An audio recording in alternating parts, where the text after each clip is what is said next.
3 بوان غاليه لا سيما في زعما في هاد اللحظات اللي كيعيشها الفريق. ف 3 بوان غتكون غاليه لنا، غتعطينا واحد الكونفيونس كثار، غتعطينا واحد الثقه في النفس كثار باش نكملوا ان شاء الله فيما تبقى في هذه البطوله وندخلوا على كتسنى واحد الكومبيتيسيون اللي كبيره.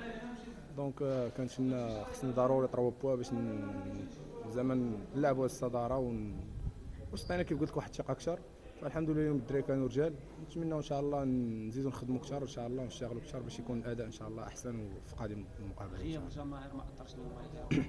وبالفعل يعني الجمهور ديالنا كيف كيعرف الجميع، يعني واحد الدور عنده كبير في الحضور ديالو. فكنفتقدوا هذه المناسبات، هاد 3 ماتش في الاداء ما كانش في ذاك المستوى الكبير. فالرجوع ديالو ثاني غيعطينا ان شاء الله واحد الاضافه اللي كبيره، غيعطينا واحد الدعم كبير. نتمنى ان شاء الله يكونوا معنا في المقابله المقبله ان شاء الله باش نكونوا حنا احسن ان شاء الله.